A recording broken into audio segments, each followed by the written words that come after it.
I just think part of learning is failing. But obviously, when you're getting started with something, you're not going to be an expert at it immediately. So you just need to be willing to go with that. The thing that determines your destiny is not a competitor, it's how you execute. In a world that's changing so quickly, the biggest risk you can take is not taking any risk. It's really good to be idealistic, but be prepared to be misunderstood. I will only hire someone to work for me if I could see myself working for them. Kind of step 1, spark. Step 2, retention. Step 3, growth and scaling the community. And then only at that point is step 4, which is monetization. It's not that someone else can't do it, they actually can. And the odds are stacked against you. But I think often that belief in the fact that you just care so much about what you're doing is the only thing that kind of drives you to do it. Nothing is impossible. You just have to kind of keep running through the walls. Hey, it's Evan Carmichael, and I watch these videos every day because I need them for motivation. Being around successful entrepreneurs every morning helps me believe that I can do great things too. It's like your morning coffee, but for your goals, kickstarting your day with a blast of positivity. So here is a challenge for you. Try watching one video every morning for the next 30 days. And let's find out together if they help you do great things too. If you're in, leave a hashtag believe in the comments below so I can celebrate with you. So today, let's get some incredible motivation from the one and only Mark Zuckerberg. Enjoy. I just think part of learning is failing. But obviously, when you're getting started with something, you're not going to be an expert at it immediately. So you just need to be willing to go with that. But I think this is like, I don't know. I mean, maybe I've just been embarrassed enough times in my life. Yeah.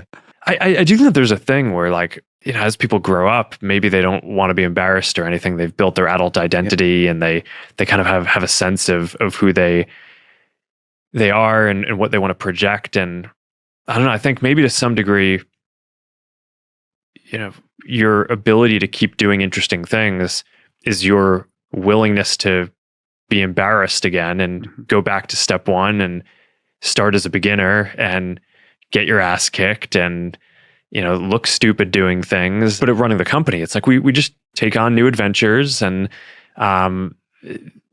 you know, all the big things that we're doing, I think of as like 10+ year missions that we're on where, you know, often early on, you know, people doubt that we're going to be able to do it. And the initial work seems kind of silly. And our whole ethos is we don't want to wait until something is perfect to put it out there. We want to get it out quickly and get feedback on it. And so I don't know. I mean, there's probably just something about how I approach things in there. But I just kind of think that the moment that you decide that you're going to be too embarrassed to try something new, then you're not going to learn anything anymore. We have a lot of competitors in pretty much everything we do, from social media to devices to advertising to like all the different areas. But I don't know, I guess one philosophy that I've always had is I actually think the thing that determines your destiny is not a competitor, it's how you execute. And I think most companies probably focus too much on competitors and maybe even focus too much on ideas. And I think at the end of the day, a lot of what makes great companies great is the ability to just like relentlessly execute and efficiently execute and do that rigorously and just get better and better at it all the time. And that's one of the things that we've really focused on. So I don't know, maybe it's like, it's sort of like a very, I don't know, like martial arts view of the world or something that you know, it's like when you go into a competition, you're not fighting another person, you're fighting yourself, right? And you're just trying to be a better version of yourself and make the company better and able to better execute every day. In a world that's changing so quickly, the biggest risk you can take is not taking any risk. And I really think that that's true, right? I mean, a lot of people I think that, you know, whenever it comes to, whenever you get yourself into a position where you have to make some big shift in direction or do something, you know, there are always, people are going to point to the downside risks of that decision.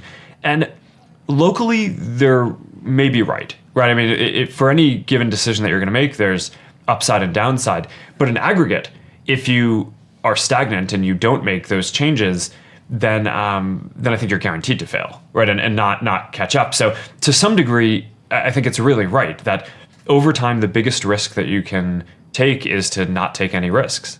So many things go wrong when you're starting a company, and often I think people ask, you know, what mistakes should you avoid making? And my answer to that question is don't even bother trying to avoid mistakes because you're going to make tons of mistakes, right? And the important thing is actually learning quickly from whatever mistakes you make and not giving up. Right, and I mean, there are things every single year of Facebook's existence that could have killed us or made it so that it just seemed like moving forward and making a lot of progress just seemed intractable, but you just kind of bounce back and you learn, and nothing is impossible. You just have to kind of keep running through the walls. Also, to make sure you're actually taking action after watching this video, I've designed a special free worksheet just for this video. The worksheet will highlight our favorite lessons from the video that will inspire you to remember what you learned today and actually apply them. The worksheet will also give you space to write down what your key takeaways are and your specific plan of action to make sure you're getting results. If you want the worksheet designed specifically for this video, absolutely for free, there's a link in the description below. Go click on it and start building the momentum in your life and your business. I'll see you there. Phase one is build a thing that kind of sparks some joy and that people appreciate. Then from there, you want to get to something that is retentive. So that way people who have a good experience with the thing come back and want to keep using it. And those two things they're not always the same. There are a lot of things that people think are awesome, but may not, always come back to. I mean, I think some of what people are seeing now around like ChatGPT is part of that. It's like, I mean, this is like this level of AI it's like a miracle, right? It's awesome, but I mean, that doesn't mean that everyone is going to have a use case every week, right? So I think that there's first is like create the spark. Second is create the retention. Then once you have retention, then you can start encouraging more people to join. But if people aren't going to be retained by it, why would you ask people to go sign up for something, right? So kind of step one, spark. Step two, retention. Step three, growth and scaling the community. And then only at that point is step four, which is monetization. And I mean, we take a while to go through all of those. I mean, we're really in some sense only getting started on the monetization of the messaging experiences like WhatsApp now with stuff like business messaging. But took a while. 2 billion people use the product every day, right? So it's, I mean, we scaled it pretty far. But I think with our model that sort of works. So I'm always very focused on people. And I think the most important decision you're probably going to make if you're in college is who you surround yourself with, because you become like the people you surround yourself with. And I sort of have this hiring heuristic at Meta, which is that I will only hire someone to work for me if I could see myself working for them. Not necessarily that I want them to run the company because I like my job, but in an alternate universe, if it was their company and I was looking to go work somewhere, would I be happy to work for them? And I think that's a helpful heuristic to help balance.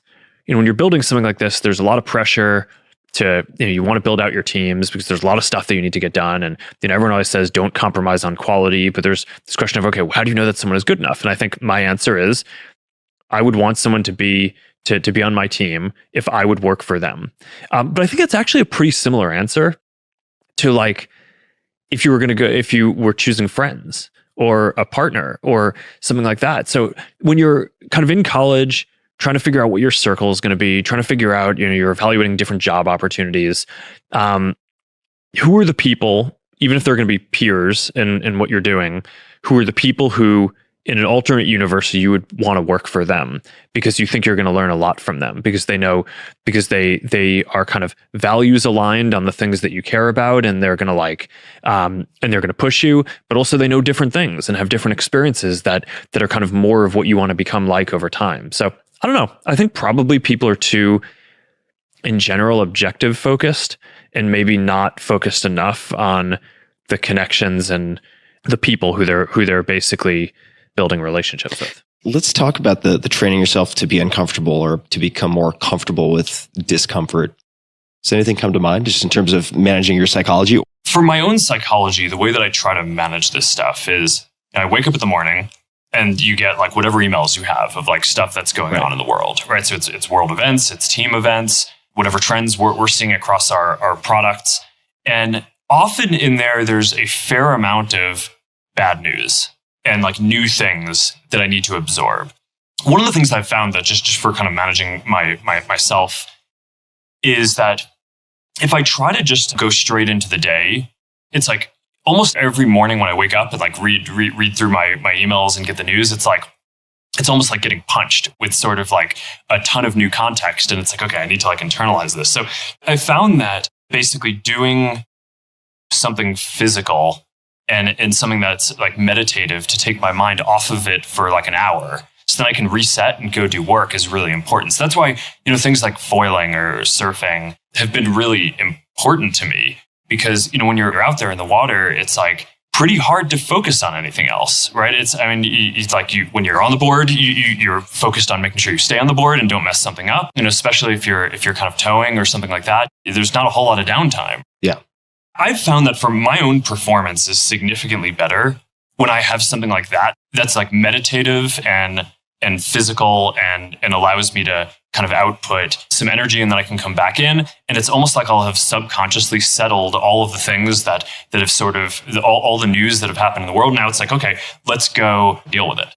Yeah. Now, obviously, if there's something that's really an emergency, I'm not going to, go do a sport or something. I'll go deal with it. And obviously part of life is you don't always get to control your schedule. And that's kind of how that goes. But, when I compare kind of how I do on the days when I kind of get to have some time to soak that in or to kind of have an outlet versus just like jumping right in, I find I'm often like stewing in bad news or something. And then I'm not as productive. So I think that's sort of my own personal way that I try to manage situations like this. But obviously a key part of this is like having an awesome team and it's not primarily about me at this point. It's a big company and we have awesome people who are running all these different groups. So I get that what I'm saying, kind of how I've worked out the system for myself isn't necessarily something that would work for a lot of other people.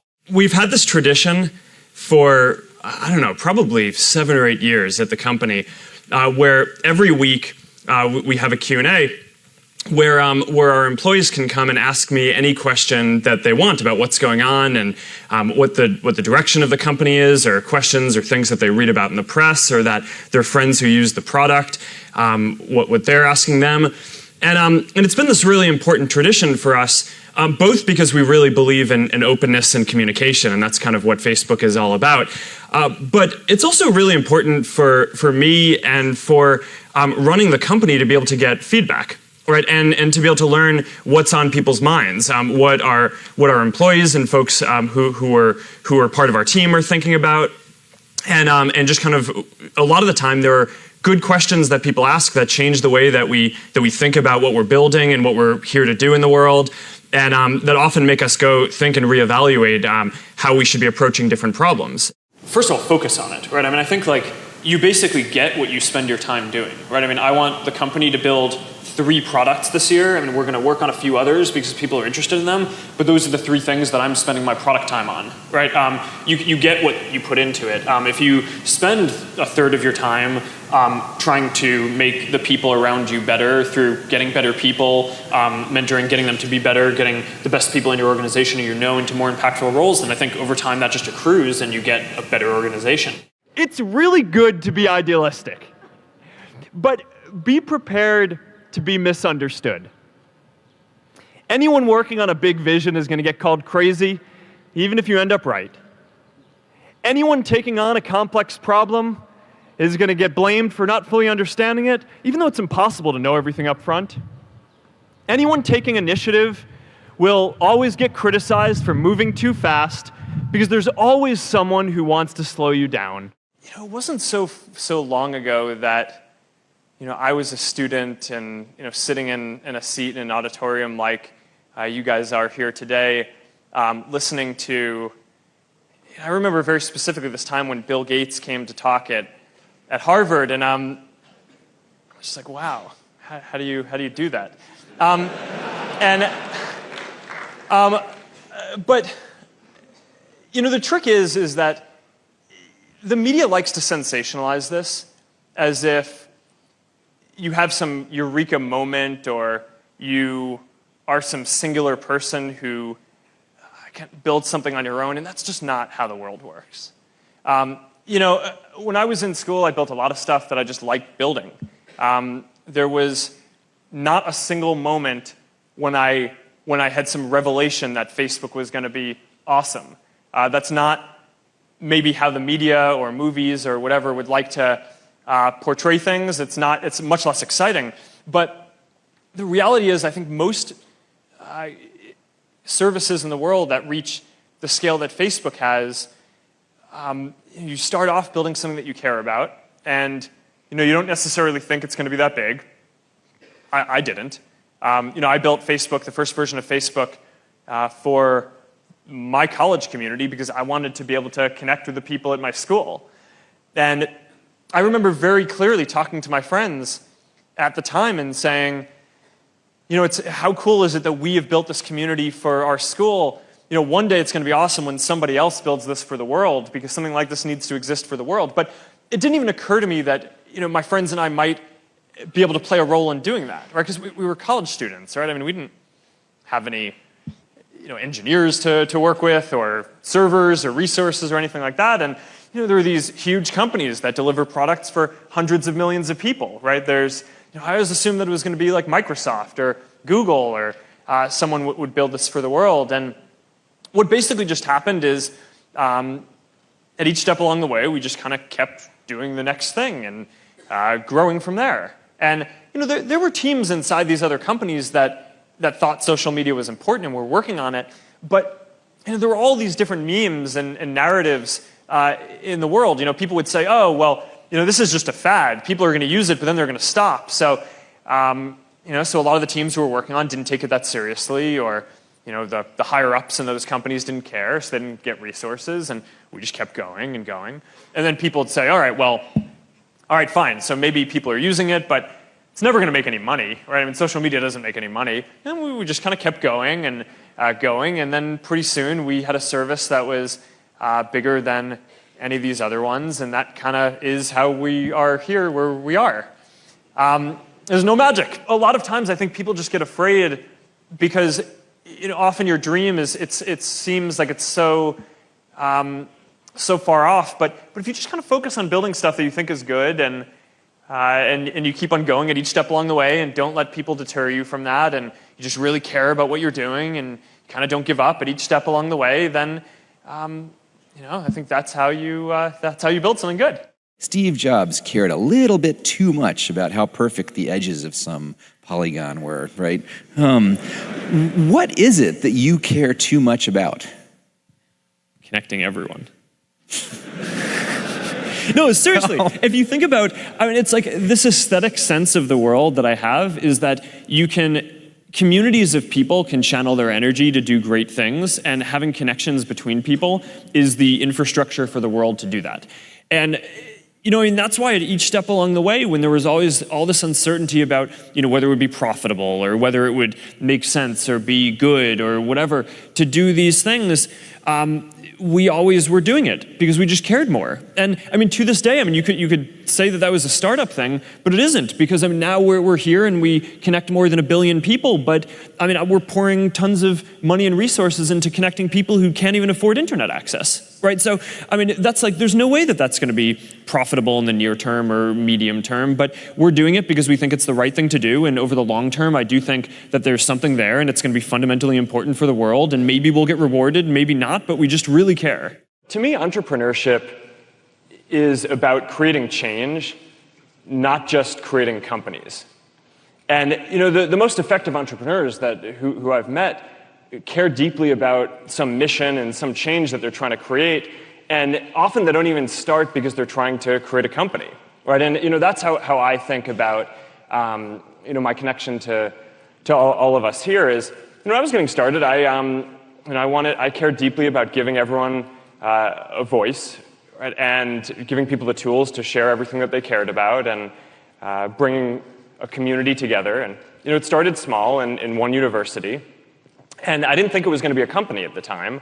As a matter of fact, I was pretty convinced that at some point someone would build something like this for the world, but I thought that would be some other company that already had thousands of engineers and was used to building stuff for hundreds of millions of people around the world. And what ended up happening was that no one built it, right? So we just kind of kept on going, right? People said at each step along the way, what you're doing, all right, maybe college students like it, but no one else is going to like it. And there's not going to be any money in doing this. So, all right, so you only really do it if you care, right? If you're passionate about doing it. And then it started growing, and people said it would be a fad, and it would never be a good business. But you keep going because you care, not because you're trying to create a business.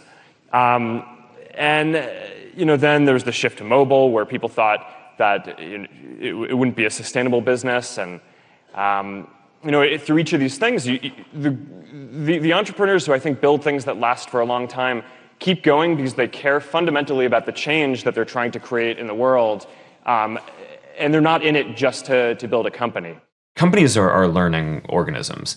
And you can make decisions that either make it so that you learn faster or you learn slower.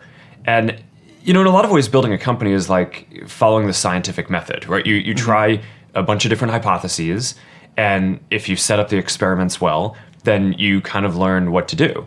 And I think that's an important philosophy. So there are all these different decisions that we make inside the company, everything down to really empowering individual engineers. We invest in this huge testing framework, right? At any given point in time, there's not just one version of Facebook running in the world, right? There's probably tens of thousands of versions running because engineers here have the power to try out an idea and ship it to maybe 10,000 people or 100,000 people, and then they get a readout on how that version of what they did, whether it was a change to show better content in newsfeed or UI change or some new feature, they get a readout on how that version performed compared to the baseline version of Facebook that we have on everything that we care about, how connected people are, how much people are sharing and how much they say that they're finding meaningful content, business metrics like how much revenue we make and engagement of the overall community.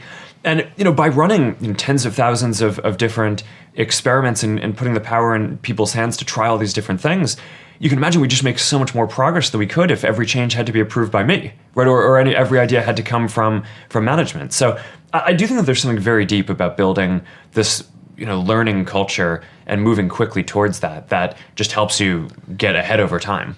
I remember distinctly, I had this one friend who I went and got pizza with almost every night. We did all our computer science problem sets together at Harvard. And at the time, I remember talking to him about how I was working on this Facebook thing, and I thought it would be cool for Harvard, and I really was excited about it because I wanted to use it.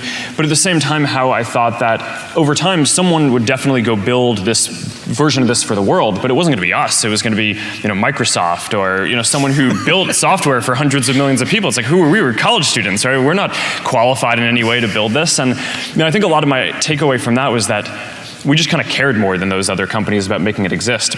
This is a story that I haven't told publicly and very few people know, but early on in our history, before things were really going well and we had hit a tough patch and a lot of people wanted to buy Facebook and thought we should sell the company, I went and I saw one of my mentors, Steve Jobs, and he told me that in order to reconnect with what I believed as the mission of the company, I should visit this temple that he had gone to in India early on in his evolution of thinking about what he wanted Apple and his vision of the future to be. And so I went and I traveled for almost a month, and seeing the people, seeing how people connected, and having the opportunity to feel how much better the world could be if everyone had a stronger ability to connect, reinforced for me the importance of what we were doing. And that is something that I've always remembered over the last 10 years as we've built Facebook. Recently, you shared in a press conference that one of Facebook's focuses for the next decade is that it is more important to be understood than be liked. Will you just share what you meant by that? Yeah, I mean, look, let's be real here. I'm not like, communicating is not my best thing, right? I came out here, I've been planning for this, I'm excited about it, and then I messed up the name of our data center within 30 seconds. So I mean, look, when I got started with Facebook, I was 19. And And there were so many parts about building a company that I didn't know, right? I didn't know anything about hiring or managing or building a company, and I certainly didn't really know that much about how to communicate about what we were doing with the world. I mean, I'm an engineer by training, right? I love coding. I like building products. That's kind of the background. My experience, kind of growing up and running the company is, went out, talked about what we did, say some stupid things, get called out for it, and get kind of go into a shell, right? And end up being really cautious about how we communicate. So, it worked out okay for a while for the company because we built products that a lot of people really like, and we weren't winning because we were communicating well. We were winning because the products were working well, I think, in spite of the fact that we were communicating quite poorly about what we were doing. But broadly speaking, for a long time, the basic approach was, okay, let's try to not do anything that's going to be too offensive. Right, and we'll kind of explain what we're doing in broad strokes and talk about the mission of what we're doing, which is something that I really believe in, helping to build community and bring people closer together. But I think we just shied away for a long time talking about some of the things that, some of the principles that we believe in that are increasingly controversial in the world. And I just think that we, for one, don't have that luxury anymore. For two, I think that kind of led for a while to a sentiment towards the company that was positive but fairly shallow. Because if you're not kind of out there standing for things that people care about, then it's not possible for people to feel that strongly about what you're doing. But so now, I've tried to change our approach more recently. I went out and in Georgetown last year, I gave this speech around our principles around free expression. And that's just one of the areas that I really feel like is under attack right now. There's probably stuff you can say about some insight that you had early on, and you thought to yourself, nobody else knows this except us. But we have this great trick. Do you remember any of them? Well, Peter Thiel was really focused on network effects. And he had this model that I think is right for making decisions that as the complexity of the company grows, every day you're going to be faced with 100 things that you could potentially go do. And your job is to pick the one thing that actually matters. Because out of those 100 things, it's really only actually going to be one or two things that actually matter. And that was pretty informative to me at the time because I had intuitively, I had a lot of some self-direction intuitively, but as soon as I started getting all these people around me who all had reasonable perspectives on things, it was very hard for me to balance that. And Peter was always very useful for that. We were focused. He was good at saying, "Here's the one thing that matters." Focus on the one thing that matters. Well, partially that, and partially just the meta lesson of figure out the one thing that matters and do that. But do you remember what the one thing that mattered? If someone had asked connecting everyone as quickly as possible. Because network effects were a massively important part of this. One of the stories. So when you say connecting everyone as quickly as possible, you don't mean specifically getting more signups. You mean getting people to friend one another faster. Yeah. Well, how did you do that? We built a lot of tools to enable people to do what they already wanted to. Where you can't push uphill on this stuff, right? We were solving a problem that people had, and we just needed to remove as much friction as possible. Do you think the advent of these AI personas that are way more intelligent will accelerate interest in the metaverse and VR? Well, I think that all this stuff makes it more compelling. So so yes, I think that this will kind of make all these things more useful. Yeah. I think it's probably an even bigger deal for smart glasses than for VR. You need a kind of visual or a voice control for something. Well, I kind of thought, when I was thinking about what would be the key features for smart glasses, I kind of thought that we were going to get holograms in the world, and that was one. So that's kind of like augmented reality. But then there was always some sort of vague notion that you'd have an assistant that could do something. But I thought that things like Siri or Alexa were very limited, right? So I was just kind of okay, well, over the time period of building AR glasses, hopefully the AI will advance, and now it definitely has. Yeah. So now I think we're at this point where it may actually be the case that for smart glasses, the AI is compelling before the holograms and the displays are, which is sort of, where we got to with the new version of the Ray-Bans that we're shipping this year, right? It's when we started working on the product, all this generative AI stuff hadn't happened yet. So we actually started working on the product just as an improvement over the first generation, right? So the photos are better, the audio is a lot better, like the form factor is better, it's like lighter. So it's just sort of like a much more refined version of the initial product. And there's some new features like you can live stream now, which is pretty cool, right? Because you can live stream what you're looking at. But it was only over the course of developing the product that we realized that, hey, we could actually put this whole generative AI assistant into it, and you could have these glasses that are kind of stylish Ray-Ban glasses, and you could be talking to AI all throughout the day about different questions you have. And this isn't in the first software release, but sometime early next year, we're also going to have this multimodality. So you're going to be able to ask the AI, hey, what is it that I'm looking at? Like, what type of plant is that? Where am I? Like, how expensive is this thing? Yeah, I mean, because it has a camera built into the glasses. So then you can just like look at something and like, all right, and you're filming with some Canon camera. It's like where do I get one of those? I think that's like, I think it'd be very interesting. And again, this is all like really novel stuff. So I'm not pretending to know exactly what the key use cases or how people are going to use that, but I think the idea.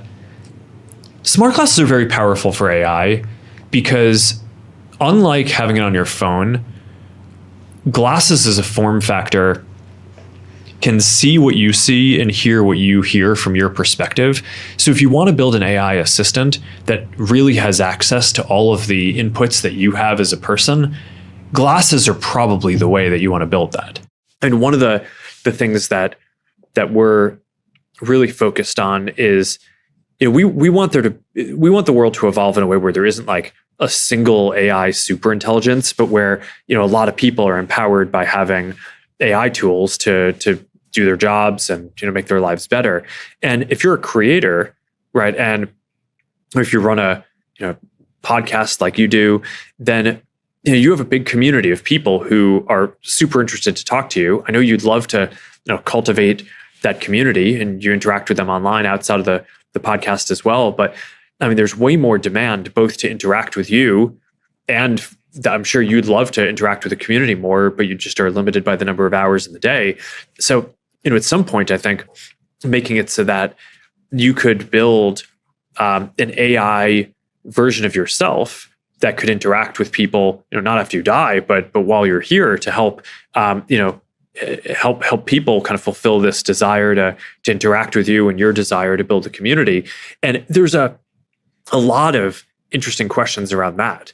And that's obviously, it's not just in the metaverse. I think we'd want to make that work across all the messaging platforms, WhatsApp and Messenger and Instagram Direct. But there's certainly a version of that where if you could have an avatar version of yourself in the metaverse that people can interact with, and you could define that sort of an AI version where people would know that they're interacting with an AI, that it's not the kind of physical version of you, but maybe that AI, even if they know it's an AI, is the next best thing because they're probably not going to necessarily all get to interact with you directly.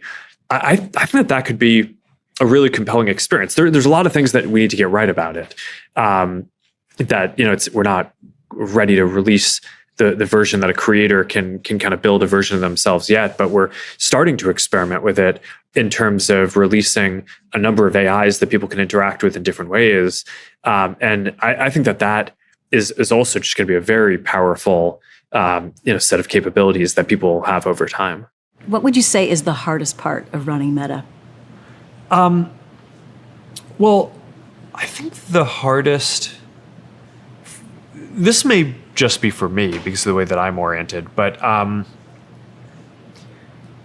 it's a big company, and I think getting the people right and the culture right is the thing that both matters the most and is sort of the hardest to dial, especially as a company scales. And one of the things that I've found over time is, we've gone through these different periods as a company where sometimes people think we're awesome, sometimes people think we're terrible. Sometimes people think we're just like everything we do is going to be a winner, and sometimes people think like we're like the gang that can't shoot straight, and like we just nothing that we do is going to work. But regardless of what people are saying externally, I've found that if you can keep sort of a good amount of internal cohesion, you can get anything done, right? Whereas even when sometimes people are very excited about the company, if people internally aren't actually aligned on what we need to go do, then it's very hard to get things done. So for me, I mean, it's maybe somewhat of a trite thing to say, but I think this is all about getting people right and getting the right people to involved and building great teams of awesome people to be able to build new things that are super impressive for a lot of people. So that to me is probably what I spend the most time focused on, and it's probably the most important part of running a company. Ideas don't come out fully formed. They only become clear as you work on them. You just have to get started. If I had to know everything about connecting people before I got started, I never would have built Facebook. Movies and pop culture just get this all wrong. The idea of a single eureka moment is a dangerous lie. It makes us feel inadequate because we feel like we haven't had ours yet. And it prevents people with seeds of good ideas from ever getting started in the first place. When I was growing up, one of the big things that I think that the internet enables is for people to connect with groups of people who share their real values and interests. And it wasn't always like this, right? Before the internet, you were really tied to your physical location. And I just think about how when I was growing up, I grew up in a town of about 10,000 people, and there were only so many different clubs or activities that you could do. So I grew up, like a lot of the other kids, playing Little League baseball. And I kind of think about this in retrospect. It's like, I'm not really into baseball. I'm not really an athlete. So why did I play Little League when my real passion was programming computers? And the reality was that growing up, there was no one else really in my town who was into programming computers. So I didn't have a peer group or a club that I could do that. It wasn't until I went to boarding school and then later college where I actually was able to meet people who were into the same things as I am. And now I think with the internet, that's starting to change, right? And now you have the ability to not just be tethered to your physical location, but to find people who have more niche interests and different kind of subcultures and communities on the internet, which I think is a really powerful thing. When you first launched, in the very beginning, the features were sort of profile with like a profile photo and your name and who you are. And also you included things like what house you lived in, what dorm you lived in, and what courses you were taking. Do you think it would have worked without that? Would it have been enough just to have profiles? It's a really interesting question. I mean, we certainly since then have evolved and wanted to make a more general service, so we've dropped some of those things. But I remember there's this early debate that Dustin and I had where we had to do some manual work for every school that we released Facebook at. And in order to do that, we basically went through and we parsed the course catalogs of the schools to make sure that the data was clean. And I remember having this debate where Dustin was like, we could just expand so much faster, or it would just be easier. I mean, we were bound by server capacity, but it would be easier to launch new schools if we didn't have to have course catalogs for each school. And we just had this really long debate about what quality meant for us and the community that we wanted to establish and the culture of it. And, in retrospect, maybe it wouldn't have had a huge difference on how things played out. But it definitely kind of set this tone where there's a lot of kind of clean data on Facebook. You can rely on it. It feels like a college-specific thing, which was valuable early on for setting the culture, even though obviously since then we've grown beyond that. And, I think you guys in the projects that you work on, you're going to have a lot of similar questions, right? I mean, there's the famous 80-20 rule where you get 80% of the benefit by doing 20% of the work, but you can't just 80-20 everything, right? I mean, there have to be certain things that you just are the best at, right? And that you go way further than anyone else at to establish this kind of quality bar and have your product be the best thing that's out there. So, whether we had to do that one or had to do something, we had to do, I think, enough of those things or else we just wouldn't have been the best service out there. What do you think the 3 keys to your success are? Well, I think a lot of it goes back to those values, right? I mean, the values often come from the founder, the person running the company. So I think I believe those things probably the most strongly of people at the company. Move fast. Move fast, be bold, right?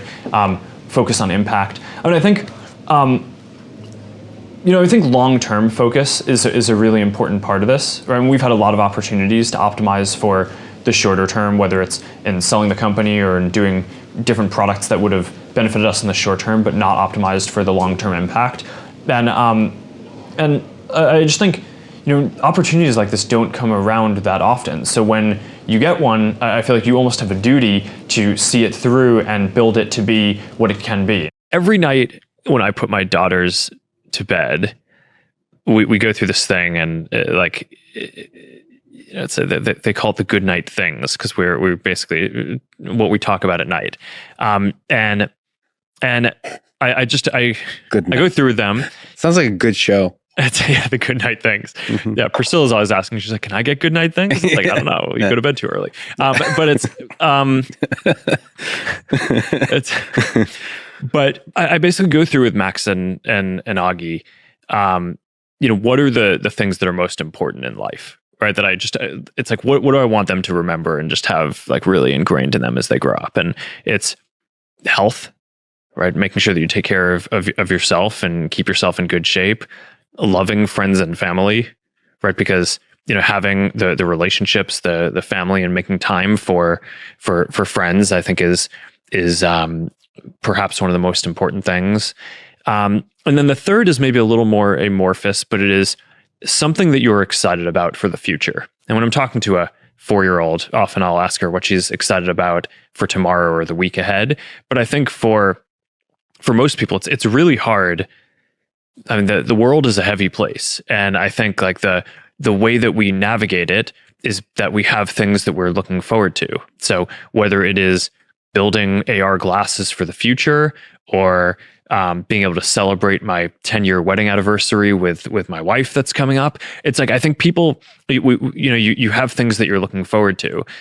Or for the girls, it's often, I want to see mom in the morning, right? It's like, I think that's a really critical thing. And then the last thing is, I ask them every day, what did you do today to help someone? Because I just think that's a really critical thing, is like it's easy to kind of get caught up in yourself and kind of stuff that's really far down the road. But like, did you do something just concrete today to help someone? And, it can just be as simple as, okay, yeah, I helped set the table for lunch, right? Or, this other kid in our school was having a hard time with something, and I helped explain it to him. But I think that's sort of like, if you were to boil down my overall life philosophy into what I try to impart to my kids, those are the things that I think are really important. The more that there's interoperability between different services, and the more content can flow, the better all the services can be. Mm-hmm. And I guess I'm just confident enough that we can build the best one of the services that I actually think that we'll benefit and we'll be able to build better quality products by our products making sure that we can have access to all of the different content from wherever anyone is creating it.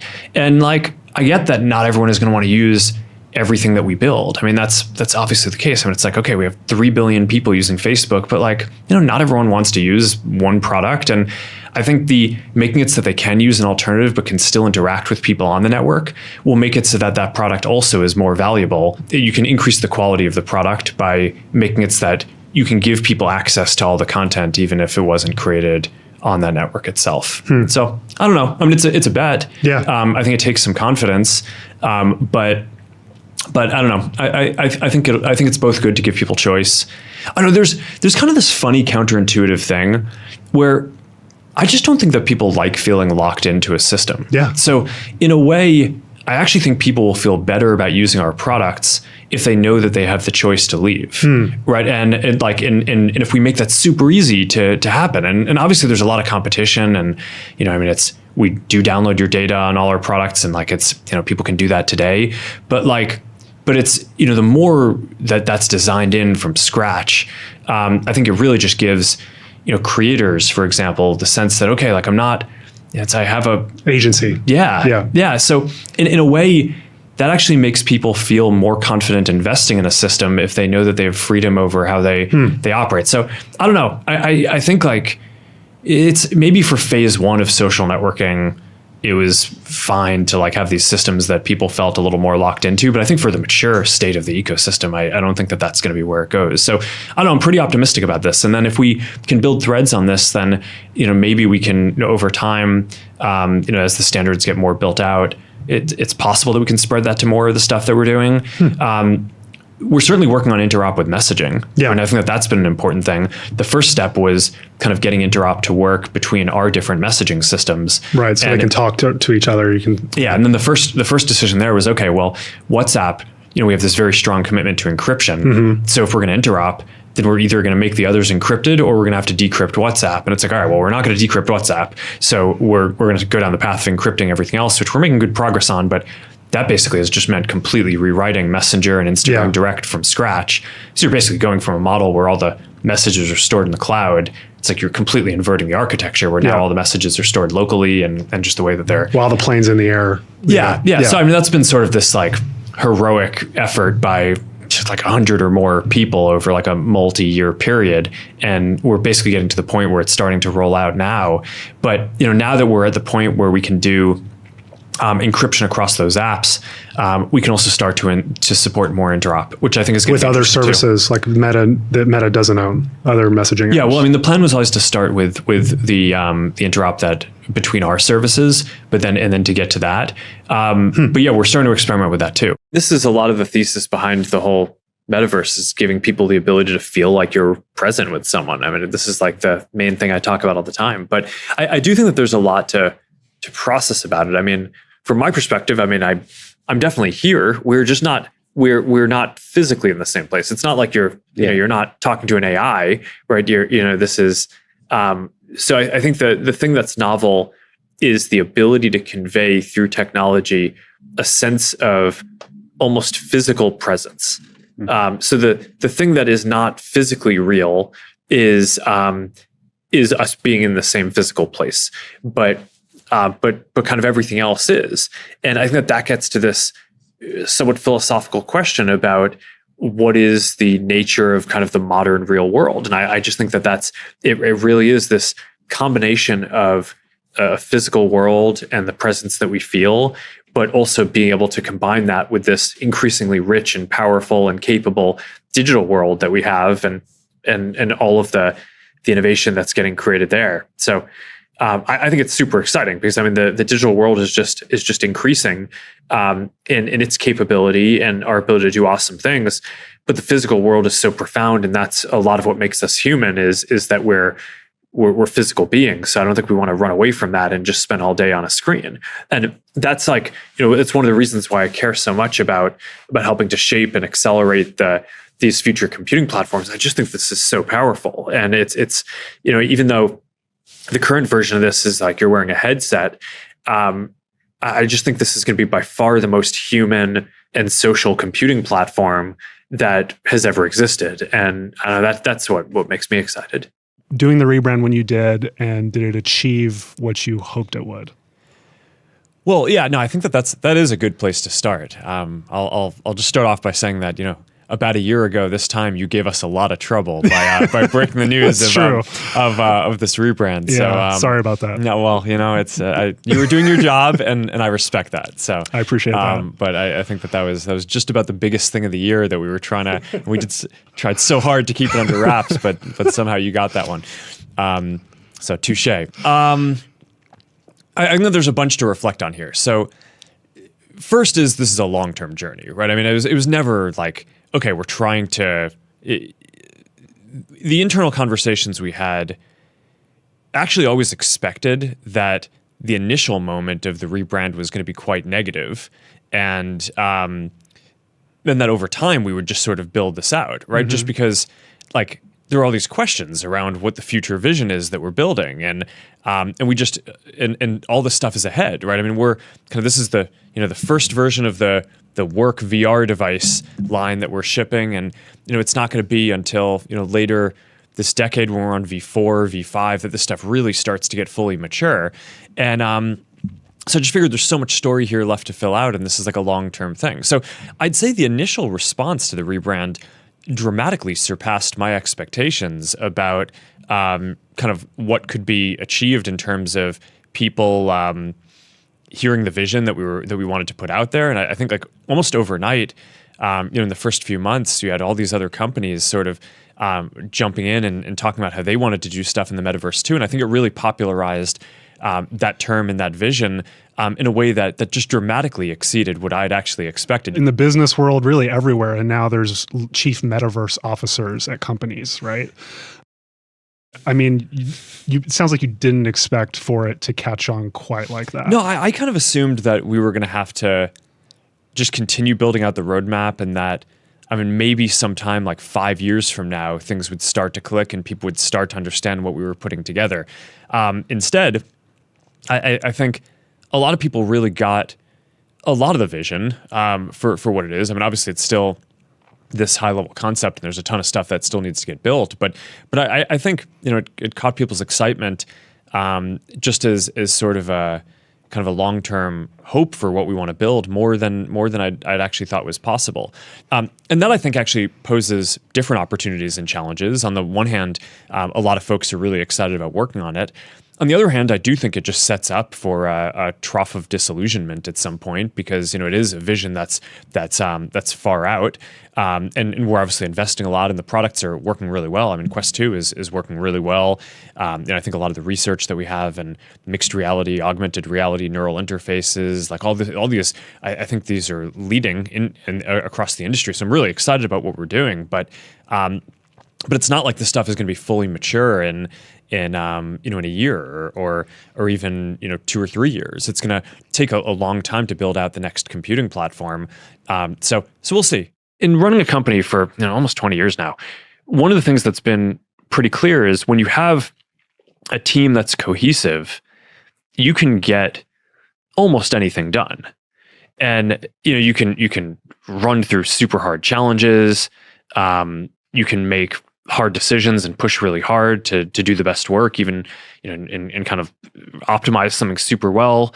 But when there's that tension, I mean, that's when things get really tough. And when I talk to other friends who run other companies and things like that, I think one of the things that I actually spend a disproportionate amount of time on in running this company is just fostering a pretty tight core group of people who are running the company with me. And that to me is kind of the thing that both makes it fun, right? Having friends and people you've worked with for a while, and new people and new perspectives, but like a pretty tight group who you can go work on some of these crazy things with. But to me, that's also the most stressful thing is when there's tension. That weighs on me. I think it's maybe not surprising. I mean, we're like a very people-focused company, and it's the people is the part of it that weighs on me the most to make sure that we get right. But yeah, that I'd say across everything that we do is probably the big thing. You did personal challenges annually for about 10 years. Which challenge ended up being much easier than expected, and which one ended up being much harder than expected? Either or. Just be curious to know. I still do stuff like this. I don't make as big of a deal of it anymore. but I think just kind of throwing yourself into different situations to learn new things is, I think that's just a big part of life. So yeah. Well, which ones were hard? One, I tried to meet a new person every day for the year.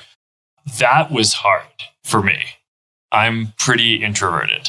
I built some amazing relationships out of it. I started teaching this class at the local Boys and Girls Club with a friend, and mentored the kids just talked to them a couple of weeks ago. They were all none of their families had gone to college before, and now they're all graduating college. It's pretty cool. That's amazing.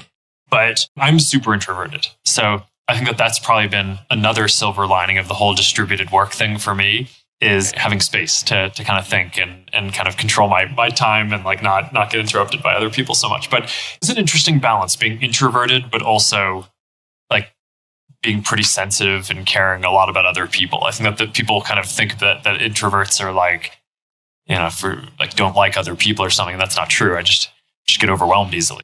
Yeah.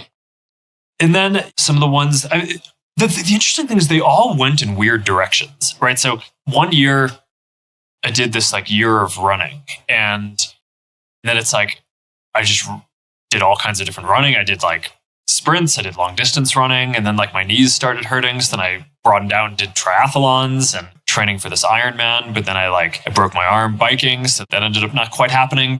So I mean, they all kind of go in different directions. I learned Mandarin one year. You can't learn Mandarin in a year. It's a challenging one. I mean, maybe someone can. I cannot. We talked about my language deficiency earlier on, but I mean that was partially. I like kind of throwing myself into things that are hard. And like I said before, I mean I've studied a lot of languages in my life. A little Spanish, a little French, a little Hebrew, a lot of Latin, a bunch of Greek. But it's actually hard for me. So I kind of like doing things that are hard for me. The meaningful social interactions shift that we made was when we started seeing this trend that basically people were starting to comment less. At the same time, people were watching more video. And especially longer form video was displacing a bunch of content from friends. And people were actually writing in and saying, hey, I'm missing stuff from my friends because I'm watching all these videos. So we're like, okay. Two things that we want to do. One is we want to make sure you're not missing content from your friends, because that's what we're here to do, right? It's you can find some entertaining videos here, and you can do that in other places too. But you're not going to find the content from your friends in other places. So we want to make sure we're doing that well. So that was the comment that I made around. Even if we show less video and time spent goes down, which it did, that still seems like a good thing over time, because we're here to help you interact. We did put in place a set of changes around, and we're constantly evolving the algorithm and the way that feed works. But at the time, we wanted to make sure there wasn't changes that we were making that were basically leading to this decline in commenting in line. So we wanted to make sure that we were building feed and optimizing for people interacting, not just viewing content and passively consuming it. Do you feel like the discovery engine will get people to consume more passively? Is that a concern for you? Well, no, because of the thing that I'm saying, which is that most of the meaningful interactions at this point are shifting to messaging, right? So what we see is if we build feed in a way that isn't necessarily trying to optimize the amount of time in feed, but the kind of engine that's driving that thinks that, okay, if I show you a piece of content and you think it's interesting, and let's say you don't do anything in feed, but you send it to a friend and then have a message thread there, like if that's good, you can goal towards that. Yeah. And I think that is good, right? So I think that the initial push towards, I think what is kind of technically in the press called the MSI chain, from my perspective, was more of this sort of directional shift in feed that we've evolved towards and continue pushing on. I think that like reflects the values of the company. It's like, of course we want to have feed lead to more interactions between people and not just passive consumption of content. But I think you also want to make sure that we're being dynamic about like what are the ways that people are actually interacting. Could you just describe your background with fencing and how you ended up competing? I fenced competitively when I was in high school. It's not something I've did since I was like a little kid or something like that. But, I've always loved sports and just being active. I like problems that you can solve intellectually, but I also just think managing your energy and kind of being out there and being physical, it's just always been a really important part of my life. And, so I was looking for a sport that would do this in the winter in high school, right? So I did a bunch of running, right? So I did cross country and I did tennis as well. So I started doing fencing. And I don't know, I mean, I didn't do it competitively for a super long period of time, but the thing that I loved about it is it's obviously very physical and cardio taxing, right? Just being kind of on your feet and kind of bouncing around. But it's also very, very mental. I mean, I have these memories when I was in my high school chemistry classes of like writing out sequences of moves that I wanted to try when I was doing bouts later after school that day. And, just like different things that you can do to win in multiple ways, right? Basically, try to catch people off guard in one position. It's like, okay, if they do power you, then you're still in a better position. You can get them on the left or something, or if they don't, then you get the touch. So I found it to be a very intellectual, but a good sport. I was never that good at it. I did it competitively, went to some state competitions and stuff like that, but I don't think I would have been good enough to do it at college, for example. But it's a fun thing to do. In our broader ads business, we're continuing to invest in AI, and we're seeing our efforts pay off here. In the last quarter, advertisers saw over 20% more conversions than in the year before. And combined with a declining cost per acquisition, this has resulted in higher returns on ad spend. We continue to be excited about the monetization opportunity with business messaging too. Facebook and Instagram are the first two pillars of our business, and in the next few years, we hope to bring messaging online as the next pillar. One way of doing this is click-to-message ads, which is now at a $10 billion run rate, and paid messaging is the other piece of this. We're earlier here, but we continue to onboard more businesses to the WhatsApp business platform where they can answer customer questions, send updates, and sell directly in chat. So for example, Air France started using WhatsApp to share boarding passes and other flight information in 22 countries and 4 languages. And businesses often tell us that more people open their messages and they get better results on WhatsApp than other channels. AI, it's the foundation of our discovery engine and our ads business. And we also think that it's going to enable many new products and additional transformations in our apps. Generative AI is an extremely exciting new area with so many different applications. And one of my goals for Meta is to build on our research to become a leader in generative AI in addition to our leading work in recommendation AI. You're a man of faith. What role has faith played in your life, in your understanding of the world, in your understanding of your own life, in your understanding of your work and how your work impacts the world? Yeah, I think that there's a few different parts of this that are relevant. There's sort of a philosophical part and there's a cultural part.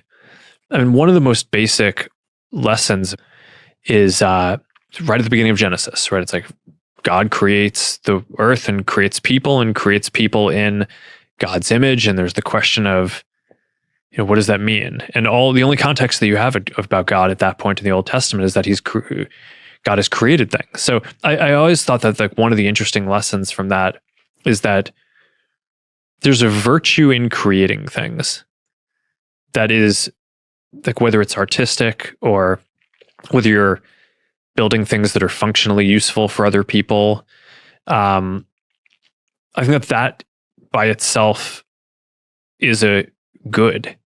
And that kind of drives a lot of how I think about morality and my personal philosophy around like what is a good life, right? I think it's one where you're helping the people around you and you're being a kind of positive creative force in the world that is helping to bring new things into the world, whether they're amazing other people, kids, or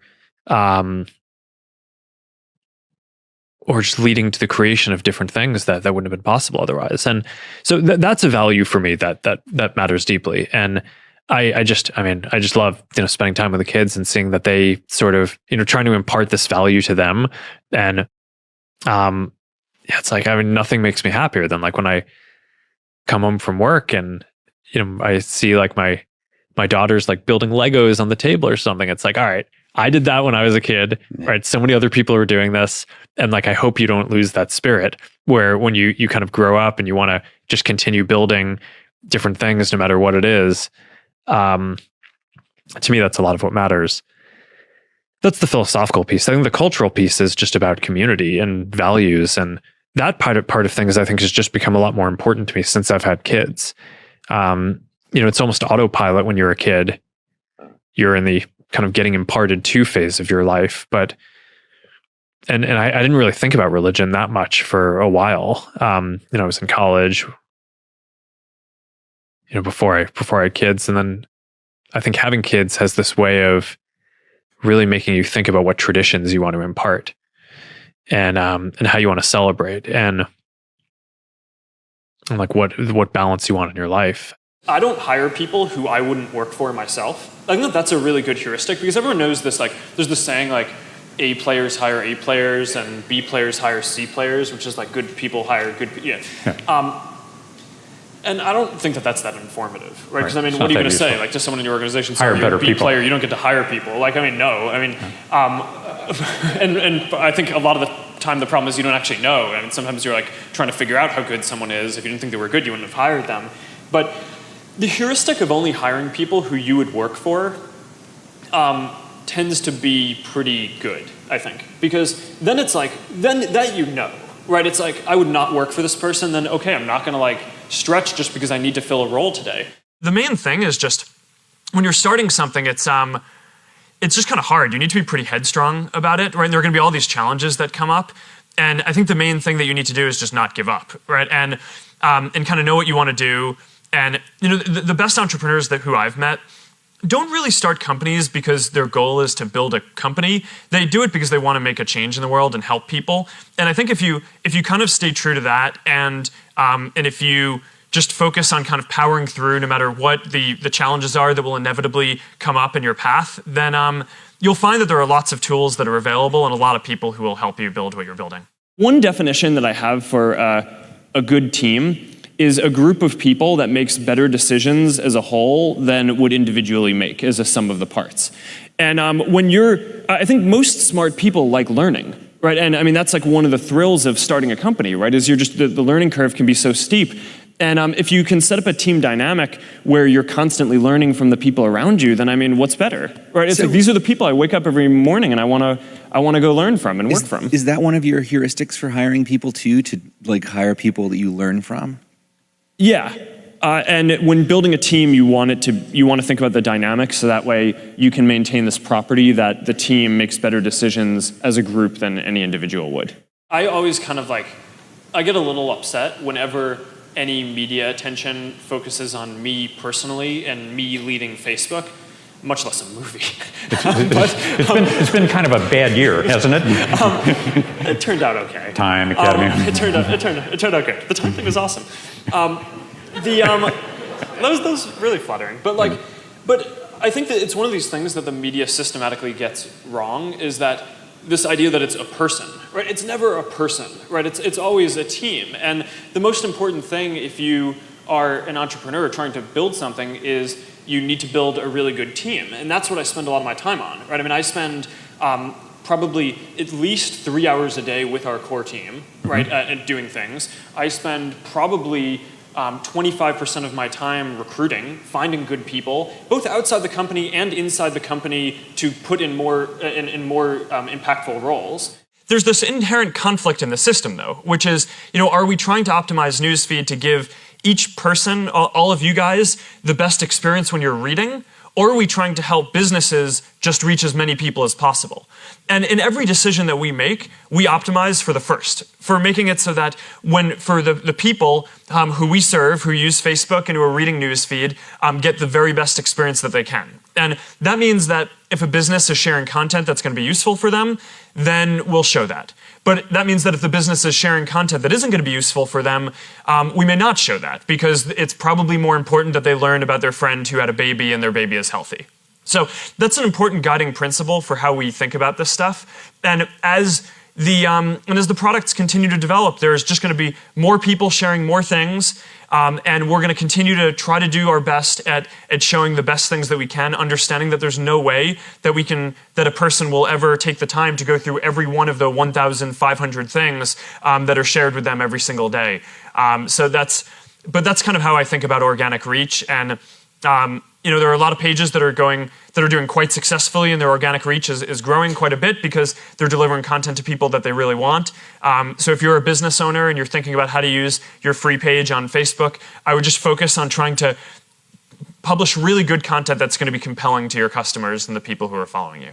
Do you remember how much your first server cost? You said you were... $85. $85. Yeah, no, I remember that because that was the gating factor for us launching new schools. I mean, we had this philosophy from the very beginning that we didn't want to be this project. It wasn't even a company at the very beginning, but we didn't want to be burning a lot of money, right? We weren't planning on raising a lot of money. We didn't want to be one of these things that raised a bunch of money and was losing a bunch of money and then decided that we'd somehow pull it through at the end. And so $85 for the first server, put ads on the site. And the ads at the beginning were, we just were running some kind of ad network, and they Do you remember what the first ad was?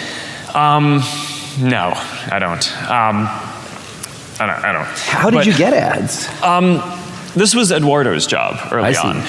He was your ad sales guy. He basically he was responsible for making sure that we had enough money to keep things running in the beginning. And but basically, I mean, so server was $85, and Dustin and I basically worked on kind of efficiency and making sure that we can fit more schools onto each server, and Eduardo worked on selling more ads or making a deal so that we can get an ad network, so that way we can make more money. But then whenever we had more money, we rented another $85 a month server, and we kind of went from there. And I don't know, it's just an interesting way of scaling. You never spent money you didn't have in the beginning. Not in the beginning. No, and then, I mean, even that was the constraint on your growth rate? How many new $85s you could get? Yeah, and I mean, it was actually good because, sometimes it's really nice to have the time to get your product to be awesome and deal with scaling problems. And one of the things that was interesting was, at the time, I don't know how many people remember this, but I mean, Friendster was the service that had massive scaling problems. Yeah. And, the idea was they grew quickly, and it was really hard for them to scale. And, the fact that we could kind of go college by college and kind of optimize the service and make it more efficient and offer new features, but make sure that they worked, I think was really key. I mean, you're talking about people who had never built a company before. We'd never built any large-scale software or anything. So having that period where we could just bake it, and people these days like to talk about how these services grow super quickly. And Facebook did grow quickly, but I think it took a year for us to get 1 million users. And we thought that was incredibly fast, but and I think it is, but it wasn't as quick as a lot of things grow today. And I think actually having that time to bake it was really valuable for us. And they were like, the hardest thing for me early on was, because I just started off as I was an engineer, or I wasn't even really an engineer as a student, right? I thought I was going to be an engineer when I graduated, and when you're building something yourself, you kind of have all the meetings in your head, right? It's like you don't need to articulate the principles so clearly. It's like you kind of can make all the trade-offs on everything from architecture to product to marketing to just all these things, and you're kind of you have the context to trade this off, and I think it's really easy when you start building something to underestimate how much context you need to put out there and how clear you need to be about what you're trying to do. So, most of my mistakes early on in building the company were about not being clear enough internally about what we were trying to do. I mean, there's this very famous episode where like in 2006, a couple years into building the company, Yahoo tried to buy us. And so they offered a ton of money, and a lot of the people who I'd hired at the point, they were kind of experienced technology executives, and this was like all of their startup dream come true, right? They joined, and then within a year or a few months, like the company had the opportunity to exit for this large amount of money, and I really failed through that period to communicate what we were trying to do and what we stood for. And in the absence of that context, then of course it was a rational thing for people to think that this was like a good outcome for us to have. We have a culture that's very focused on being very focused on what we're building. So focus is a really important part of it.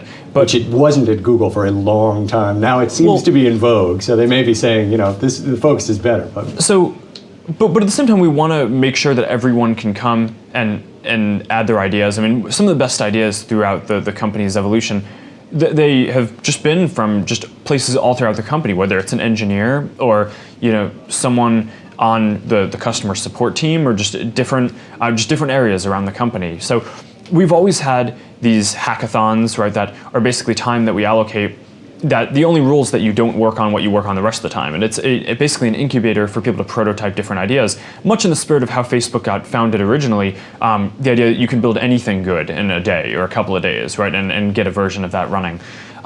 So you get it running, you then test it internally? Yeah, and then we can see, and that helps us shape the roadmap and what we want to do in the future. But we also have a culture where we want to stay very focused. And we don't want to run with a lot of projects that we don't expect to launch, right? So we want to get a lot of ideas, have those ideas shape where we want to go, and then execute in a very focused way on the stuff that we're going to do. But I mean, our culture, I mean, we have a few values that are really important to us. And one, which I talked about before, is just moving fast, right? The whole company is really optimized around someone joining, being able to build something very quickly, be able to launch it quickly, iterate very quickly on that. I spent a bunch of time analyzing and reflecting on why it was that we were even able to do it, because all reasons suggest that we shouldn't have been able to do it, right? Because all these other companies had way more engineering power and servers and time and money and all this stuff. And I actually think that this is a pretty instructive thing for anything that you want to go do, because this is the same property is going to be true for anything that you guys start, is that someone else is going to have more resources and be able to do it. The reason why I think we actually ended up being the ones doing it is because we just cared way more about it than everyone else, right? So there were always projects at some of these other companies that were these hobbies, but we always thought that it was this really important thing and really just like felt in our gut and our heart that we wanted to do it. And early on, there were always these skeptics saying that, oh, this can't be a business. We didn't actually care that much about it being a business early on. But a lot of the reason why bigger companies didn't invest in it was because it wasn't clear that there was a model that would work for it. It seemed like a bad idea. Yeah, and I actually think that that's true for a lot of the best ideas, where it is that it's not that someone else can't do it, they actually can, and the odds are stacked against you, but I think often that belief in the fact that you just care so much about what you're doing is the only thing that kind of drives you to do it. And, to be honest, that kind of drives me to this day. I mean, one of the big emphasis points for the company right now is internet.org. And, for a while we had this rallying cry of, can we connect 1 billion people? When we started talking about that, we thought that was crazy, right? It was way bigger than any service in the world that had been built, and, it was 10 digits long, right? It's like it felt crazy. We'd never get to that.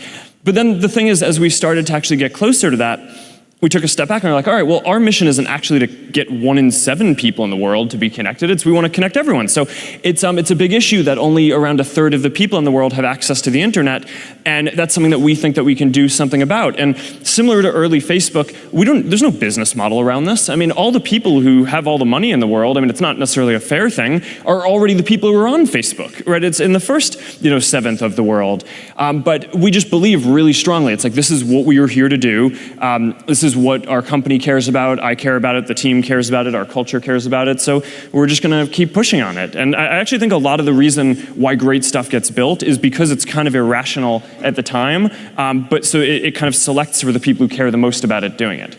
The students around me were really important as well, right? And both in high school and in college, I mean, the people who started Facebook with me, and a lot of the people who are still with me running the company today, are people who I met when I was at Harvard. And some of them were my TFs at Harvard, right? And when the professors were off writing papers, these were the people who actually taught me, and then we hung out, and we had like social bonds and academic bonds. And I wouldn't understate the importance of that. And I mean, it's very tied into my whole philosophy and the product that I spend my life building, Facebook, because we just believe that social bonds are critical. And one way that I think about the value that Facebook is filling in the world is that you go through school, and at least when I did, people just focused on academics, like achievement, different areas. And one of the things that no one really ever taught me was like, having friends is really valuable. No, not that I didn't have friends, but like, although, the movie, yes, make it seem that I did. But that first girlfriend. But for sure, I don't think anyone is like, it's not like, okay, 3rd grade, we're gonna teach you that like hanging out with people is a very important development, right? And I don't know, I actually think that is. And I think that's part of the reason why sometimes people view Facebook as a waste of time, but I actually think it's this extremely socially valuable utility. And I know that I wouldn't be where I am today without that aspect of my life being as developed as the academic part. There are probably a lot of people who can run Microsoft and do a reasonable job. When I was growing up, Bill Gates was my hero. Oh, come on. Yes. He's like Darth Vader. He's not Luke Skywalker. No. He's the bad guy. No, he is not. Bill Gates ran one of the most mission-driven companies that I can think of, right? And right now I think Microsoft, their mission is less focused than it used to be. But when I was thinking about what I wanted to be when I grew up, Microsoft I thought had a great mission. Put a computer on every desktop and in every office, right? Or maybe it was every desktop in every home. There are companies that define themselves by a way of doing things, right? There's like the HP way that I was talking about, and there are companies that define themselves by making a concrete change in the world. And Microsoft did that. And I have a huge amount of respect for him for doing that. And he pushed them, and it was an incredibly inspiring company during the time that he was doing that. I think that they still are doing a lot of things, but I think that they've lost some of the focus. And I don't know. I think he's like one of the greatest visionaries that our industry has ever had. Today, I want to talk about purpose. But I'm not here to give you the standard commencement about finding your purpose. We're millennials. We try to do that instinctively. Instead, I'm here to tell you that finding your purpose isn't enough. The challenge for our generation is to create a world where everyone has a sense of purpose. One of my favorite stories is when JFK went to go visit the NASA Space Center, and he saw a janitor holding a broom, and he asked him what he was doing, and the janitor replied, "Mr. President, I'm helping put a man on the moon." Purpose is that feeling that you are a part of something bigger than yourself, that you are needed, and that you have something better ahead to work for. Purpose is what creates true happiness. I remember that night I launched Facebook from that little dorm in Kirkland House. I went to Noakes with my friend KX, and I remember telling him clearly that I was excited to help connect the Harvard community, but one day someone would connect the whole world. The thing is, it never even occurred to me that that someone might be us. We were just college kids. We didn't know anything about that. There were all these great big technology companies with all these resources, and I just assumed one of them would do it. But this idea was so clear to us that all people want to connect. So we just kept working on it, day after day after day. And I know that a lot of you are going to have your own stories just like this. A change in the world that seems so clear that you are sure someone else is going to do it. But they're not. You will. But it's not enough to have that purpose yourself. You also have to create a sense of purpose for others. Now, maybe you're asking yourself, can I really do this? Well, remember when I told you about that class I taught at the Boys and Girls Club? One day after class, I was talking to my students about going to college, and one of my top students raised his hand and said that he wasn't sure he could go to college because he's undocumented. He wasn't sure if they'd take him.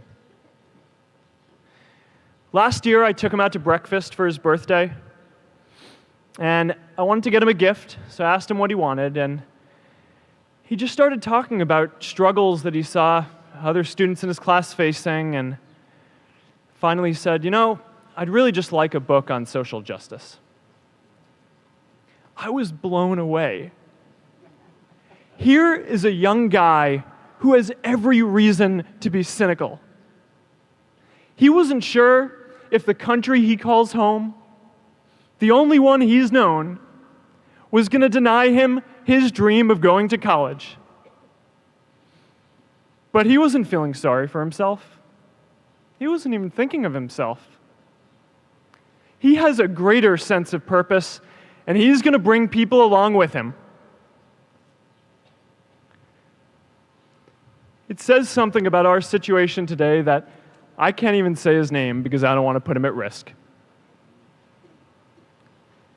But if a high school senior who doesn't know what the future holds for him can do his part to move the world forward, then we owe it to the world to do our part too. Getting transparency inside a company is really critical. But if the people running the company don't have a sense of what all of the people around the company are worried about, then you're not going to be able to run the company as best as possible. And so that's why I do things like every week I run an open Q&A. And it's that way anyone can come and ask me any question. But it's not only that. We try to make it so that we encourage people to ask the hardest possible questions. We create a poll in advance, and people can submit questions, and people can vote on them, and they can do that anonymously.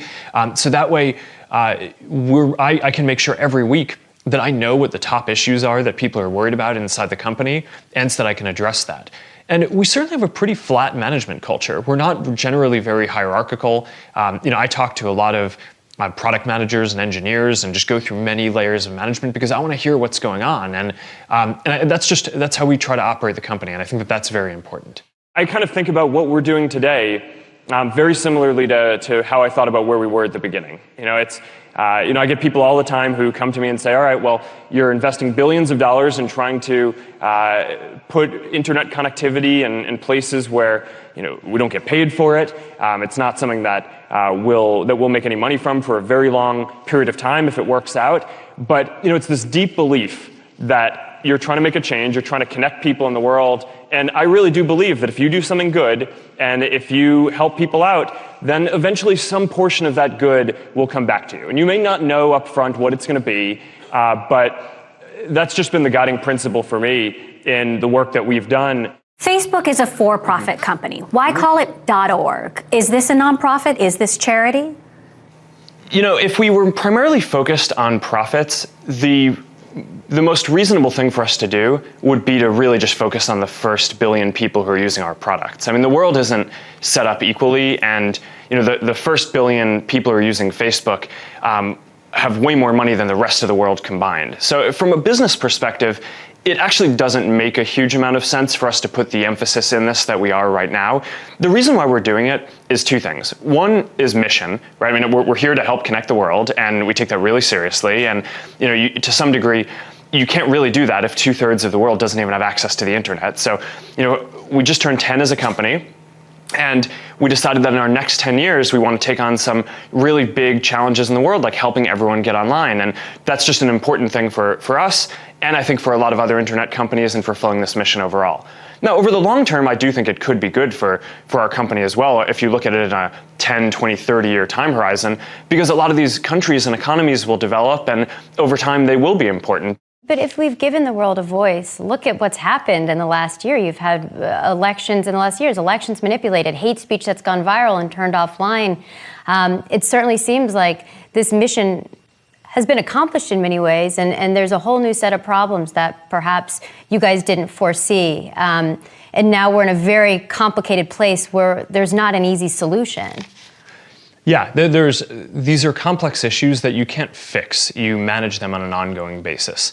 But look, do you think that the world is better with everyone having a voice and having the ability to express their opinion and being able to connect to who they want? I don't think we're going back to a world where there were just a handful of gatekeepers who got to control what ideas get expressed. But Facebook's a new gatekeeper. And even if we could, well, I'm trying to make it so that we're not. I mean, that's why making it so that we're building these independent governance mechanisms and things like that are really important, and that's work that I really care about. But I think that the world will keep on moving in this direction. More people will keep on getting a voice. I think that that's good, and I think there are certainly going to be issues that we need to work through over time. But I think that while we are doing that, we can't lose sight of all of the really positive things that are happening here as well. Not just in terms of communities and people being able to connect with groups that are really meaningful to them, whether it's around a disease or a community around veterans that they wouldn't be able to connect to otherwise. But even if you just think about the economic impact of what we're doing, we serve 80 million small businesses around the world. About half of them have told us that they're hiring people because of using our tools, and that without Facebook and the tools that we provide, that their business would be significantly smaller and they wouldn't be hiring as many people as they are. So, a study came out. The U.S. economy added about 4.5 million jobs over the last year. if you just look at like what people are telling us, the small businesses who use our tools, we've directly been able to contribute to creating many more jobs than that across the world.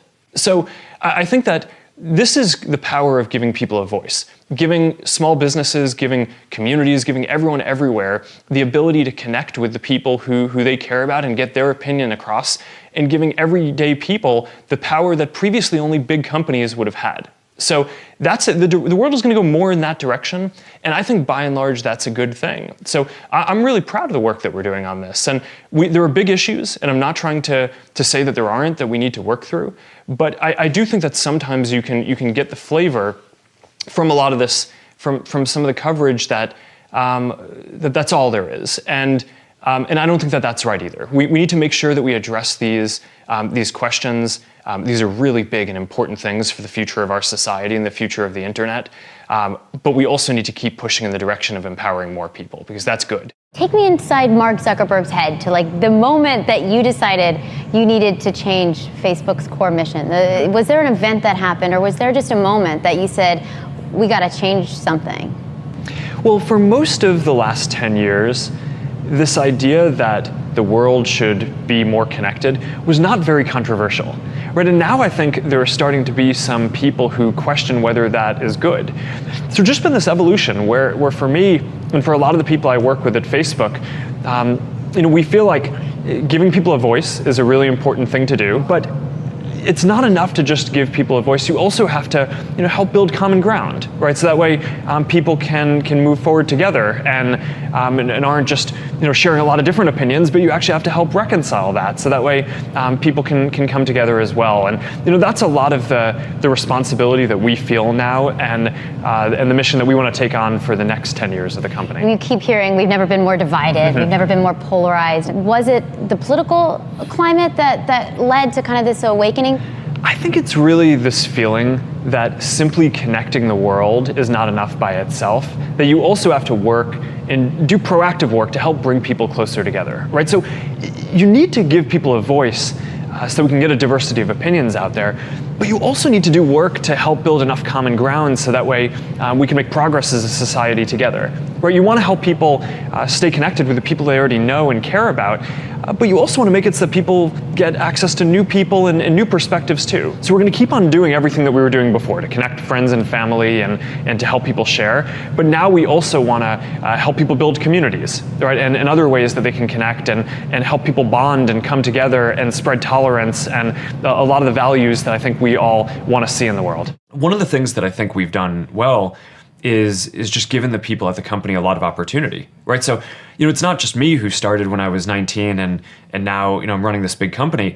There were a number of people who joined who were, people I did problem sets with at Harvard, or they dropped out of Stanford, or, different programs who have grown with the company over this long period of time. And, one of the things that I'm the most proud of is we have about 12 different product groups at the company.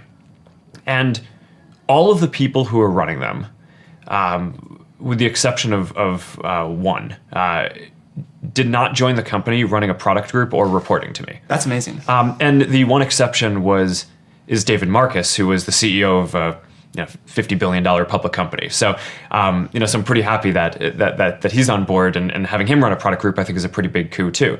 But literally, none of them started off reporting to me. They all started off in different roles. Some were engineers, some were data analysts, some were product managers, and they've all grown. But I think what happens is, people see that you create opportunities for people, and that also, I think, keeps the best people engaged and makes the best people want to come work at your company because they feel like, oh, I'm going to get those kind of opportunities too.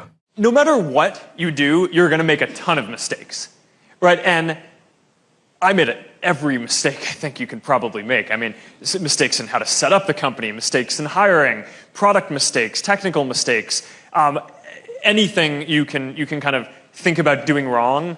I have probably made that mistake in trying to kind of build Facebook up, right? I mean, and it kind of makes sense. I was a college student when I got started, right? I mean, I didn't know anything about business or hiring. No one is born with these skills, right? So you learn them the same way that you learn everything else, right? Trial and error.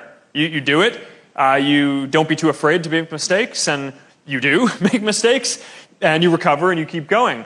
The thing that I think is really what you should focus on is not what is the mistake that you should avoid, but instead, if you do something good, you get the strength to power through a lot of mistakes. How do you think about the metaverse? What is it? And what are the steps to make it real? Yeah, so the way I think about this, I mean, I think you're right. I think the metaverse and Web3 are related concepts, but are also distinct.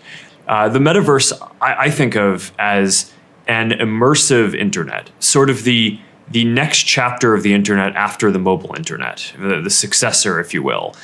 There's always a platform that comes next, and I think that the metaverse is going to be that. And I think that the defining characteristic of it is that you'll be able to feel like you're present with other people in it. And if you're designing social interactions and kind of platforms for people to interact with each other, which is basically what I spend my life doing, the ability to help people feel present with another person, and all that goes into that, right? It's, you know, feeling like you're there, feeling like you can see people's expressions clearly, like you can make eye contact, like you can kind of physically interact, hear where they're coming from, spatial audio, be able to express yourself in 3 dimensions. All of these things that go into a feeling of presence, I just think is going to deliver way better social experiences and a feeling of togetherness than any other technology that we've had before. And we try to kind of simulate that on phones and other screens that we have. We're doing this, and right now, and I can see on a screen. It's nice, and functionally I can see your face, so that's nice. But I don't think neither of us is under any illusion that we're we don't feel like we're together. So I just think in the future, whether you're in virtual reality or augmented reality, and maybe we do a version of this conversation in the future where I'm a hologram on the couch next to you, and you can see that through your glasses, or any of the other platforms that are getting built. I think that's going to be just to unlock a lot of new social experiences. And then on top of that, you're going to be able to do all kinds of new forms of entertainment, new types of hanging out, more physical types of computing, like things around fitness that don't really make sense on mobile phones or computers today. And I think it's going to transform work too, right? Because you'll just be able to walk anywhere you want and snap your fingers and have your perfect workstation up. And then if you want to collaborate with someone, they'll kind of show up as an avatar or a hologram next to you, and you have that too. So that set of things is how I think about the metaverse. And I think you're right that we're certainly investing more than anyone else is in this. There's a lot of science that needs to still get solved. A lot of this isn't just engineering questions around, all right, let's go build stuff over the next few years. They're actually unsolved questions that need to get worked through. And we have kind of hypotheses on how that might work. But for a lot of the hard questions we have, 5, 6, 7 teams, trying to take different bets on it, and we'll see what works. So that's an important part of it. And I do think that will end up being an important contribution to the whole field. And I'm excited that we're doing that. I built the first version of Facebook because it's something that my friends and I wanted to use at Harvard, a directory and a way to connect with the other people around us. And I didn't think at all that it was going to be a company. I remember very specifically the night that we launched the first version. I went out to get pizza with a couple of my friends who now work here, and I remember really clearly we were talking about how one day we thought that someone was going to build a community like this for the world, and that would be some company, but it clearly wasn't going to be us. I mean, it wasn't even. It didn't even occur. Yeah, no, I mean, it wasn't even an option that we considered that it might be us. I mean, we just weren't focused on building a company. Back then, we were just building something that we thought would be useful at our school. With Facebook, there was just such, people loved it, right? And had such an intensity of using it. I think within a couple of weeks, 2/3 of students at Harvard were using it. And all these other students at MIT and other local universities were writing in, asking us if we could open up Facebook at their school. So we kind of just followed that, right? And, again, I didn't set out, and, my roommates didn't set out to build a service that we were going to turn into a company, but we just kind of followed what people wanted, and that led us to expand it to all these other schools and eventually beyond schools, and to, at some point, once we'd hired a bunch of people, we decided to turn it into a company and go for this mission of connecting the world. But that's not where we started. You know, I always think that you should start with the problem that you're trying to solve in the world and not start with deciding that you want to build a company. Right? I mean, the best companies that get built are things that are trying to drive some kind of social change, even if it's just local in one place. You know, more than starting out because you want to make a bunch of money or have a lot of people working for you or build some company in some way. So, you know, I always think that this is kind of a perverse thing about Silicon Valley in a way, which is that, you know, people decide often that they want to start a company before they even decide what they want to do. And that just feels really backwards to me. And, you know, for anyone who's had the experience of actually building a company, you know that you go through some really hard things along the way. And I think part of what gets you through that is believing in what you're doing and knowing that what you're doing is really delivering a lot of value for people. And that's, I think, how the best companies end up getting made. There's this culture in Silicon Valley that kind of makes startups seem glamorous. And I never really believed that, right? I never had a goal of starting a startup. And my goal when I realized that I had a company was to get it to be a good company as quickly as possible, right? And kind of get out of what you'd call the like risky startup phase where you are just like constantly about to die and where you could get to a point where you can actually like do some interesting things and make a lot more interesting bets.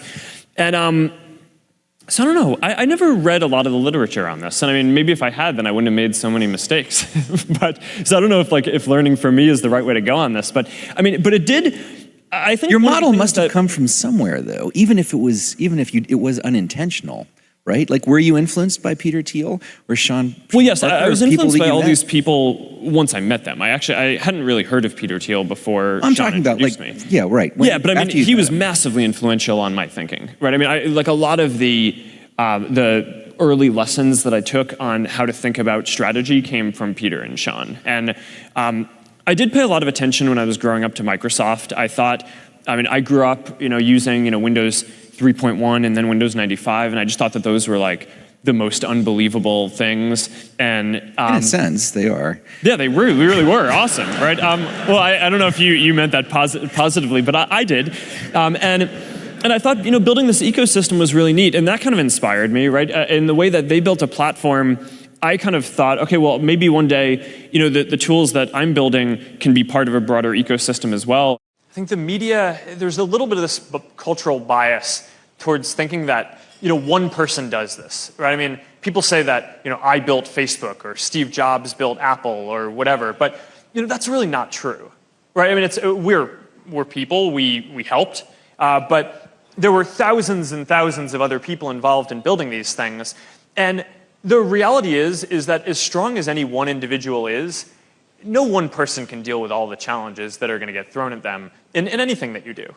And one of the ways that I think we maintain resilience is by having co-founders and partners who complement our strengths and fortify our weaknesses and can kind of encourage us and give us a push to keep going when things are tough. And there's actually a lot of data on this that suggests that companies that get started with more co-founders are more likely to be successful. And it isn't quite clear exactly from that data why that's the case, although it is very clear in terms of the outcome for the startups that it is the case.